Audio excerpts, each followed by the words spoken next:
Lorsque les fondations d'une légende commencent à se fissurer, la vérité enfouie ne s'élève pas doucement. Elle éclate, et une fois qu'elle éclate, il est impossible de prétendre qu'elle n'a jamais existé. Tony Beats croyait que son empire reposait sur un socle rocheux de la sueur du cran et des décennies de travail acharné taillé directement dans le pergélisol du Yukon. Pendant des années, son équipe y a cru aussi. Il faisait une confiance à l'homme qu'il suivait dans le sol gelé et le chaos mécanique à l'homme dont le nom avait du poids à travers le Klondike. Jusqu'à ce qu'une découverte rende douloureusement évident que quelque chose était caché sous leurs pieds depuis toujours. Ce qu'ils ont découvert n'était pas seulement inattendu. C'était impardonnable.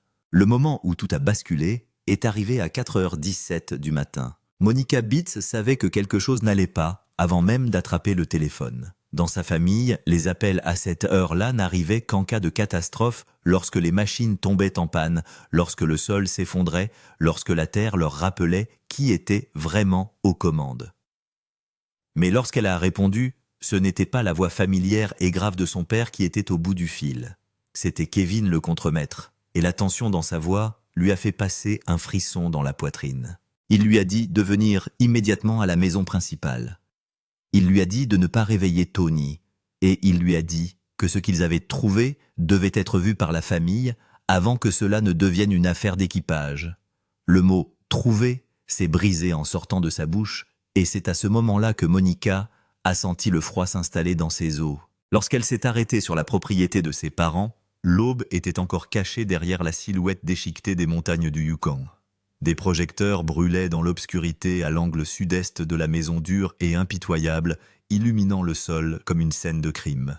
À bien des égards, c'était exactement ce qu'il était. 3 membres de l'équipe se tenaient près de ce qui était autrefois le bord de la fondation. C'étaient des mineurs expérimentés, des gens qui avaient enduré des mois d'isolement des doigts gelés, des équipements cassés et le pari incessant de la recherche d'or. Le choc n'était pas quelque chose qui se voyait habituellement sur leur visage. Pourtant, maintenant, ils avaient l'air creusé et pâle, dépourvus de leur confiance habituelle. Monica sortit lentement de son camion. Le givre craquait sous ses bottes. Son souffle embrumait l'air tandis que Kevin marchait vers elle, s'arrêtant à mi-chemin. Un coup d'œil à son visage lui indiqua que cela n'avait rien à voir avec un sol qui s'affaisse ou une poutre endommagée. « Nous avons renforcé les fondations comme Tony l'avait demandé », explique Kevin avec précaution. L'angle sud-est s'enfonçait depuis des mois. Avec l'arrivée de l'hiver, il voulait que ce soit bien fait. Il a expliqué comment ils avaient commencé à creuser autour de la base à une profondeur d'environ 6 pieds pour remplacer les vieilles poutres de soutien. Un travail de routine, un travail nécessaire, jusqu'à ce qu'il ne le soit plus. Nous avons trouvé un espace, poursuit-il la mâchoire serrée.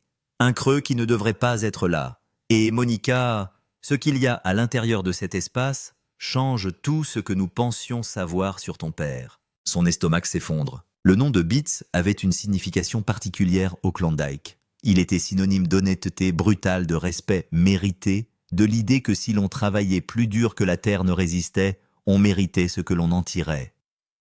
Tony Beats était craint, admiré et respecté parce qu'il était considéré comme intransigeant mais juste. Il poussait les gens jusqu'à l'épuisement, mais il ne cachait jamais le prix à payer. La tromperie ne convenait pas à l'homme qui l'avait élevé, à l'homme qui lui avait enseigné que l'extraction de l'or était un test de caractère autant que d'endurance. Kevin a fait un geste en direction de l'excavation. Monica s'est forcée à avancer. L'équipe s'est écartée sans un mot, les yeux fixés ailleurs que sur elle. C'est alors qu'elle l'a vu. Sous la partie la plus ancienne de sa maison familiale, sous les fondations littérales de la vie que Tony avait construite, se trouvait une chambre délibérément creusée. Pas un effondrement naturel, pas d'érosion.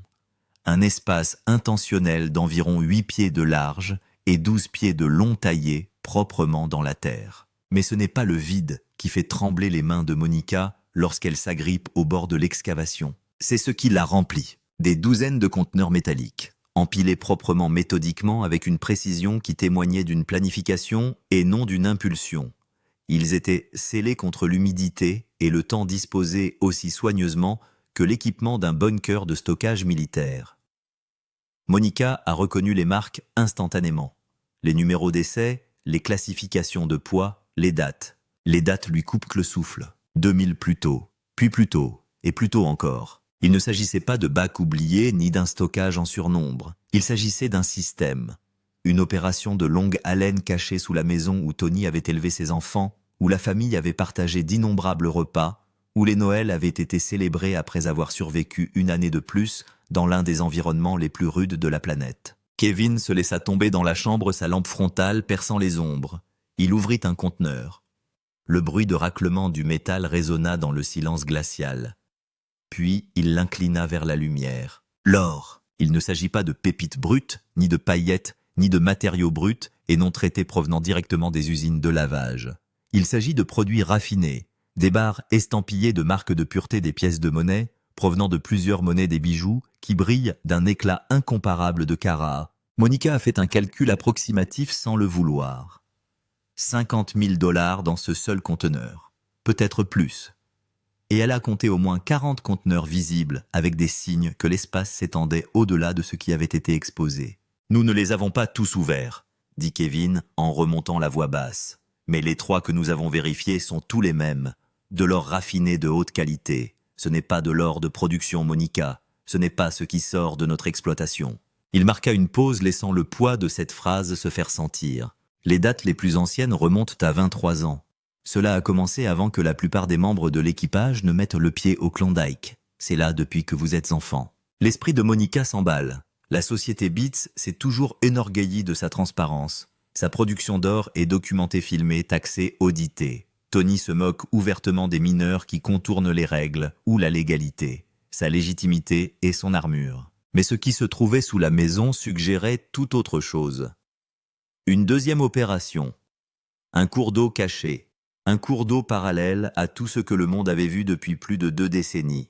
Quelqu'un l'a dit à Tony, demande Monica qui connaît déjà la réponse. « Nous vous avons appelé en premier », a déclaré Kevin, « parce qu'il ne s'agit pas seulement de problèmes internes. Cela pourrait amener des enquêteurs, des audits, des questions qui remontent à des décennies. Si cet or n'a pas été déclaré, s'il provient de concessions non légales, si une partie a traversé les frontières sans papier, il s'est arrêté. Il n'a pas eu besoin de terminer. Les implications étaient criminelles, et tous ceux qui se trouvaient là l'ont compris. L'équipage ne dit rien, mais leur silence était lourd de trahison. Ces gens avaient confié à Tony leur gagne-pain, ils avaient enduré des saisons brutales sous son commandement. Ils croyaient qu'ils faisaient partie de quelque chose d'honnête et de durement gagné. Aujourd'hui, ils se tiennent autour d'un trou dans le sol qui menace d'ébranler toutes les croyances autour desquelles ils ont construit leur vie. Monica s'est redressée, forçant sa voix à se stabiliser. « Nous documentons tout, dit-elle. Chaque contenant, chaque marquage, les photos, les vidéos, les dates. Nous le faisons avant que Tony ne se réveille. Parce qu'une fois qu'il l'aura fait, rien ne sera plus jamais comme avant. Si cela devient une affaire juridique, nous avons besoin de notre propre dossier pour savoir exactement ce qu'il y avait ici et comment nous l'avons trouvé. » Elle a regardé Kevin directement. « Et ensuite, je vais réveiller mon père et lui demander d'expliquer ce qu'il cache sous sa maison depuis 23 ans. Des secrets dans le sol. » L'inventaire a duré 3 heures. Et chaque fois qu'ils ouvraient un conteneur, l'ampleur de l'opération cachée de Tony devenait de plus en plus stupéfiante.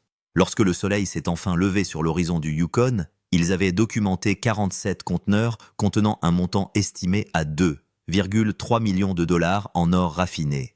Les dates allaient de 2002 à seulement 8 mois auparavant, ce qui suggère qu'il ne s'agissait pas d'une cache abandonnée datant des premiers jours de Tony.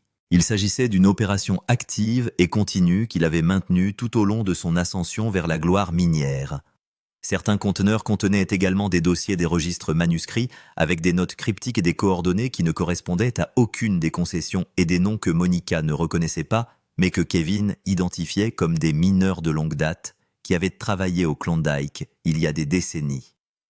Monica photographiait tout avec une précision méthodique, ses mains étant stables, malgré le tremblement de terre de questions qui agitait son esprit. D'où venait cet or ? Pourquoi Tony l'avait-il caché au lieu de le déclarer par les voies normales ? Et peut-être le plus troublant, qui d'autres étaient au courant de cette cache. L'espace creux avait été délibérément construit, scellé professionnellement contre les infiltrations d'eau et accessible par ce qui semblait être un panneau caché dans le mur intérieur de la fondation. Ce n'était pas une décision spontanée de cacher de l'or. C'était planifié, systématique et entretenu avec la même efficacité impitoyable que Tony apportait à tous les aspects de son empire minier. Il y a autre chose à appeler l'un des membres de l'équipe depuis l'autre extrémité de l'excavation. Sarah, une géologue qui travaillait pour l'opération Beats depuis 7 ans, examinait les parois de l'espace creux avec sa lampe frontale, passant ses doigts le long de ce qui semblait être des marques d'outils dans la terre tassée. Ces schémas d'excavation correspondant aux techniques minières du 1990, peut-être même du début des 2000. Avant les équipements modernes, avant la cartographie GPS, cet espace a été creusé à la main ou avec des outils fondamentaux, ce qui signifie qu'il a été créé avant que Tony n'ait accès à des machines lourdes. Cela remonte à ses premiers jours au Klondike, alors qu'il était encore en train de s'établir.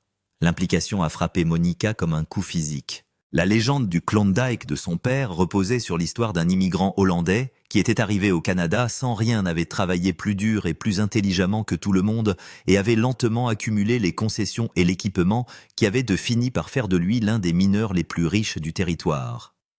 Mais que se passerait-il si cette histoire était incomplète ? Que se passerait-il si l'ascension de Tony ne s'était pas faite uniquement grâce à des opérations minières légitimes ?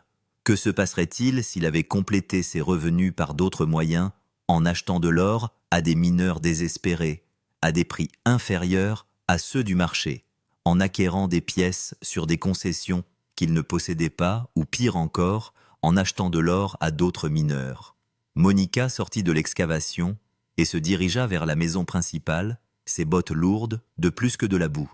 Par la fenêtre de la cuisine, elle pouvait voir des lumières s'allumer, ce qui signifiait que Tony était réveillé et qu'il commençait sa routine quotidienne. En 30 minutes, il était dehors en train de vérifier les projets qui exigeaient son attention, d'aboyer des ordres à l'équipe, de pousser tout le monde à travailler plus fort et plus vite, parce que c'était ce que la survie au Klondike exigeait. Mais aujourd'hui, Monica n'allait pas le laisser glisser dans ce rythme familier. Aujourd'hui, elle allait exiger des réponses qui pourraient faire voler en éclats les fondations de leur famille encore plus profondément que l'équipe n'avait fait voler en éclats les fondations de la maison. Elle trouva Tony dans la cuisine, le café déjà à la main, étudiant une carte de la concession étalée sur la table en bois balafré. Il leva les yeux quand elle entra, et son expression passa immédiatement de la concentration à l'inquiétude. Tony Bitts n'avait pas survécu à des décennies dans le Klondike en étant insensible à la tension, et Monica savait que son visage trahissait chaque once de l'agitation qui agitait sa poitrine. « Que s'est-il passé ?» demanda Tony, son accent s'épaississant comme il le faisait toujours lorsqu'il était inquiet ou en colère. « Nous avons trouvé votre chambre forte », dit simplement Monica, guettant sur son visage la réaction qui lui dirait tout ce qu'elle avait besoin de savoir. L'espace creux sous le coin sud-est, les 47 conteneurs, les 22,3 millions de dollars en or que vous avez cachés sous notre maison pendant 23 ans. Elle a fait une pause, laissant chaque mot se poser avec un poids délibéré. Nous avons tout trouvé, papa. Et maintenant, tu vas me dire d'où cela vient. Le visage de Tony s'est vidé de ses couleurs comme Monica ne l'avait jamais vu auparavant. C'était un homme qui avait affronté sans broncher des revendicateurs des catastrophes matérielles, la ruine financière et la menace constante de la nature sauvage du Yukon. Mais debout dans sa propre cuisine, confronté à la découverte de son secret, le plus profond Tony Bitts semblait soudainement et de façon choquante vulnérable. Sa tasse de café tremblait légèrement avant qu'il ne la pose sur la table, et lorsqu'il parla, sa voix avait un poids qui serra la gorge de Monica. « Je savais que ce jour finirait par arriver, dit-il doucement. J'espérais juste être mort avant qu'il n'arrive. » Le calcul de l'équipe. Les explications que Tony a fournies au cours des 2 heures suivantes étaient à la fois des aveux et des justifications présentées sur le même ton objectif qu'il utilisait pour décrire le fonctionnement d'une station de lavage ou pour négocier un nouveau claim. Il a raconté à Monica ses premières années au Klondike, lorsqu'il survivait à peine travaillant sur les claims d'autres personnes pour une fraction de l'or qu'il aidait à extraire. Il décrit les mineurs désespérés qu'il a rencontrés. Des hommes brisés par le Yukon, croulant sous les dettes, prêts à vendre leur or pour de l'argent immédiat, à des taux bien inférieurs à la valeur du marché, parce qu'ils avaient besoin d'argent pour acheter du carburant, de la nourriture, ou pour retourner à la civilisation. Tony a été leur acheteur, admet-il. Il avait acquis de l'or auprès de mineurs qui n'avaient pas d'autres options, les avait payés suffisamment pour survivre 1 mois de plus, et avait stocké les pièces plutôt que de les déclarer par les voies officielles. Ce n'était pas illégal, insista Tony, bien que le côté défensif de sa voix suggéra qu'il n'en était pas entièrement convaincu lui-même. J'ai payé pour chaque once. J'ai donné de l'argent à ces hommes alors que personne d'autre ne voulait les toucher. Les banques ne voulaient pas les aider et les autres mineurs ne voulaient pas leur acheter de l'argent parce qu'ils étaient sous l'eau pour leurs concessions. J'ai gardé des gens en vie, Monica. Je leur ai donné une chance de redresser leurs activités ou de partir avant que le Yukon ne les tue. Il a fait un geste vers la fenêtre, vers le site d'excavation où l'équipe était encore en train de documenter l'argent caché. Cet or représente 30 ans de transactions avec des mineurs qui n'avaient nulle part où aller. Mais Monica n'acceptait pas cette justification sans la contester. Si tout était légitime, pourquoi le cacher, demandait-elle. Pourquoi construire une chambre forte sous votre maison au lieu de la déclarer, de payer les impôts dus et de tout garder en règle? Tu nous as toujours dit que la réputation était primordiale au Klondike, que notre parole devait être irréprochable parce que c'est tout ce que nous possédons vraiment par ici. Mais ça, c'est de la tromperie à grande échelle, papa. C'est cacher des millions de dollars en or tout en filmant une émission de télévision sur la difficulté et l'honnêteté de l'extraction de l'or. La mâchoire de Tony se resserra, et pendant un moment, Monica pensa qu'il allait exploser avec le genre de colère volcanique pour laquelle il était célèbre. Mais au lieu de cela, quelque chose a semblé craquer dans sa contenance. Parce que j'avais honte, a-t-il finalement dit, l'aveu lui coûtant clairement. Chaque pièce dans ces conteneurs provenait de l'échec de quelqu'un. À chaque transaction, je profitais du désespoir d'un autre mineur. Oui, je les aidais à survivre, mais je profitais aussi de leur désastre. Au fil des ans, à mesure que notre entreprise se développait et que nous connaissions le succès, il devenait de plus en plus difficile d'expliquer pourquoi je possédais tout cet or non déclaré. Les implications fiscales, à elles seules, auraient été dévastatrices. Je l'ai donc gardé caché, j'ai continué à l'enrichir chaque fois que l'occasion se présentait. Et je me suis dit que je construisais la sécurité de notre famille. Les membres de l'équipe s'étaient rassemblés devant la fenêtre de la cuisine, le visage collé à la vitre comme des spectateurs à un procès. Ils avaient entendu suffisamment de conversations pour comprendre les grandes lignes de la confession de Tony, et leurs expressions allaient de la trahison à la confusion en passant par ce qui aurait pu être une compréhension à contre-cœur. C'étaient des gens qui connaissaient l'économie brutale des mines d'or du Klondike, qui avaient vu des exploitations s'effondrer du jour au lendemain, qui comprenaient que la survie nécessitait parfois des compromis moraux. Mais ils avaient aussi construit leur identité en travaillant pour Tony Beats, en faisant partie d'une opération qui représentait le summum de la réussite dans l'un des environnements miniers les plus difficiles au monde. Maintenant, cette identité se fragmentait et personne ne savait ce qui la remplacerait. Kevin ouvrit la porte de la cuisine sans frapper le visage sombre mais déterminé. « Nous devons parler de la suite des événements », a-t-il dit en s'adressant à la fois à Monica et à Tony. L'équipage a des questions et il mérite des réponses. Mais plus important encore, nous devons décider de la manière de gérer cette découverte. Est-ce qu'on le signale aux autorités? Est-ce qu'on fait appel à des avocats? Ou est-ce qu'on essaye de résoudre le problème au sein de l'opération? Il regarda directement Tony. Parce qu'en ce moment, il y a une chambre forte pleine d'or non déclaré sous votre maison, et tout le monde dans cet équipage est au courant. Ce n'est pas un secret qui va rester secret. Tony se leva lentement, sa chaise raclant le sol avec un bruit de jugement. Il se dirigea vers la fenêtre et regarda son équipe, les hommes et les femmes qui l'avaient aidé à construire son empire, qui avaient une confiance en son leadership, qui avaient cru en la réputation des Beats. Lorsqu'il se retourna, son expression s'était durcie en un masque de détermination que Monica avait reconnu à chaque crise qu'ils avaient affrontée en tant que famille. « Nous documentons tout, dit fermement Tony. Nous faisons appel à des comptables, nous établissons la provenance de chaque pièce d'or contenue dans ces conteneurs, et nous déterminons exactement le risque juridique auquel nous sommes exposés. Si des impôts sont dus, nous les payons. Si des sanctions sont justifiées, nous les acceptons. Mais nous le faisons à nos conditions, en toute transparence, avant que quelqu'un d'autre ne nous force la main. » Il a regardé Monica, puis Kevin, puis les visages pressés contre la fenêtre. « Il y a 30 ans, j'ai pris des décisions qui me semblent nécessaires à ma survie. Certaines de ces décisions ont engendré des problèmes que j'évite depuis lors. Mais je ne fuis pas. Nous allons y faire face, en assumer les conséquences, et prouver que l'entreprise Beats peut survivre même lorsque ses fondations sont ébranlées. » Sa voix s'est éteinte, prenant un ton d'acier. « Et puis nous allons retourner à l'extraction de l'or parce que c'est ce que nous faisons. Nous n'abandonnons pas quand les choses deviennent difficiles. Nous n'abandonnons certainement pas quand les choses deviennent inconfortables. » Le point de rupture de Tony. Les comptables arrivèrent dans les 48 heures en provenance de Vancouver, avec pour instruction de procéder à un audit complet de l'argent caché et de déterminer l'étendue de la responsabilité légale de Tony.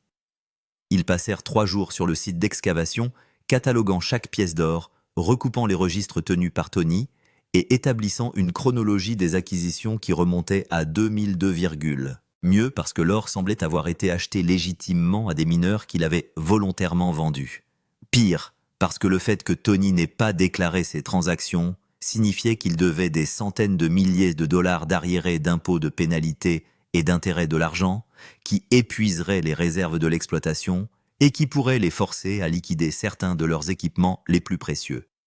Mais les implications financières étaient presque secondaires par rapport à la dévastation personnelle que la découverte avait déclenchée au sein de la famille Beats. Minnie, la femme de Tony, et l'épine dorsale de leur opération a été prise au dépourvu par cette révélation.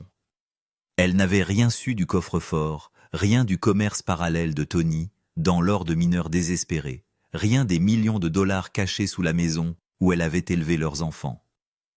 La trahison qu'elle a ressentie était profonde et compliquée. Non pas parce que Tony avait acquis l'or, mais parce qu'il le lui avait caché pendant plus de 20 ans. Il avait gardé ce secret dans toutes les décisions importantes qu'ils avaient prises en tant que famille. Il lui avait laissé croire qu'ils construisaient leur empire grâce à un travail acharné et à une exploitation minière légitime. 3 jours après la découverte, Monica a retrouvé sa mère dans le parc à matériel debout, à côté de l'un de leurs plus vieux bulldozers, les larmes aux yeux. Cette machine, a dit Minnie, la voix chargée d'émotion.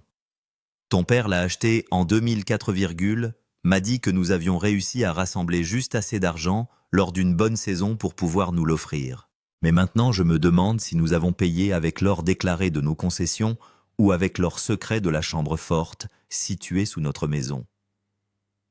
Comment puis-je savoir ce qui était réel et ce qui était fondé sur la tromperie? Maman, commença Monica, mais Minnie la coupa d'un geste brusque.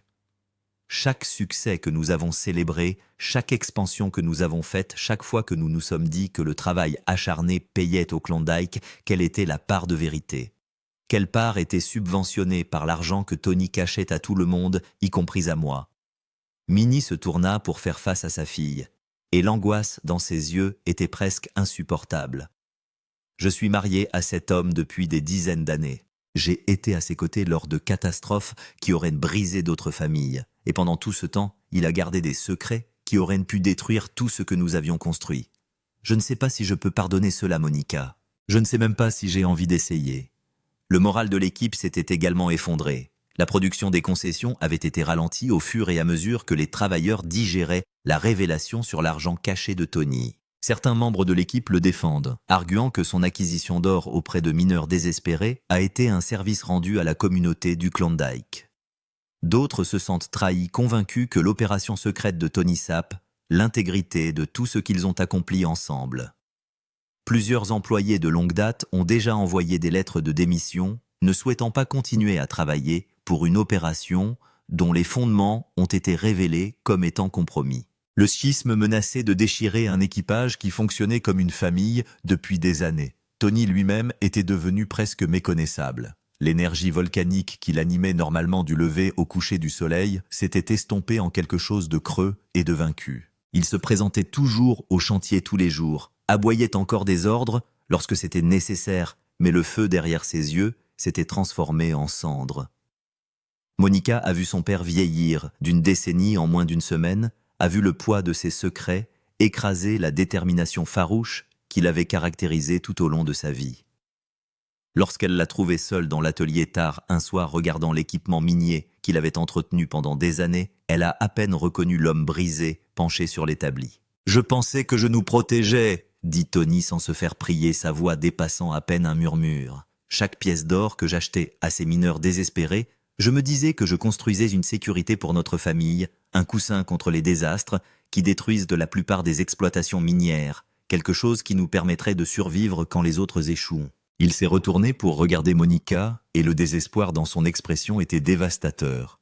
« Mais tout ce que j'ai fait, c'est construire une bombe à retardement.